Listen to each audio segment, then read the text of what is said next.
Thank you, Amelia. Everyone remembers their first love and the warm and fuzzy feelings that came with it.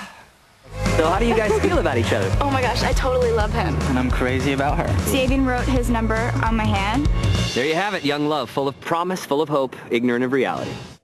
But dating during your teenage years can be as tough on the kids as much on the parents. So we brought in the experts to discuss whether it's wise to set some ground rules before the hormones take over. Joining us now is one of our favourite authors, Dannielle Miller, Dr Justin Coulson, and a high school student, Jordie Reedman. Good morning to you all. Justin, you sort of flanked here, so I'll start with you.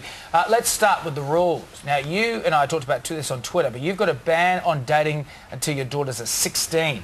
How's that going for you? Well, I thought it was going really well until yesterday when my daughter, who is in prep, came home and told us that she has a boyfriend. Oh dear. She doesn't know his name, so I think it's moving a lot faster than I'm comfortable with, and she's been beating him up. No, I don't think we can really ban our kids, especially once they become teenagers, from doing anything.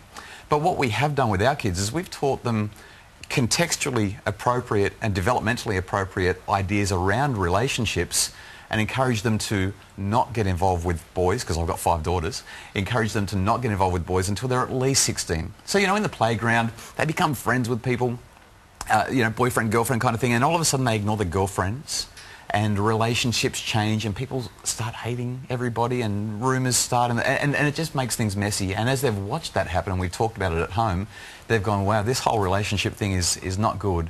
And it seems that kids respond best to relationships once they turn, I think, around about 16, depending on the maturity of the child. Okay, well, Jordie, you're 16, aren't you? Yeah. And your mum had a similar ban on dating for you, didn't she, until you were 16? Yeah. But you've rebelled, so why don't you think bans work? Well, I can understand from a parent's point of view that you want to protect your child, but putting a ban on them is going to make them want to do the opposite. And yeah, I rebelled against my mum. How did you rebel? I had many boyfriends behind my parents' back and didn't tell them. Oh, bum. I'm so sorry. But I think there's no point having a ban under the age of 16 because it's just innocent fun. And I guess there's cases that speak otherwise, but like a ban, I wouldn't say have a ban, I would say get involved and, you know, set boundaries and have a strong bond with your child, and then if you do that, then there's not really much to worry about because you know that they'll come and they'll trust you. A lot of nods there from you, Danny's Danny. nodding. Yeah, you're nodding, which is a good thing because you've just written a book on young love. So what do you say are the main focuses on the sort of teenagers in the dating game? And is Jordie on the right path? She is spot on. The research clearly shows that actually children are dating at a younger and younger age.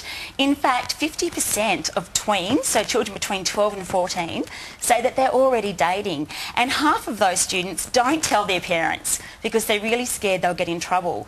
And unfortunately, when we break, you know, when we set rules that aren't easy for kids to follow, that breeds silence. And that's when we can really get into trouble because we also know... Aren't they silent anyway? Don't they just sit there and sullen? Well, if you know that you're going to get in trouble, if you confess that you've got a boyfriend, then you're not likely to talk about all the things that could be going wrong or to seek guidance. And the reality is that half of young relationships actually can be quite destructive and even involve physical violence. So we don't want to create a culture of silence or shaming.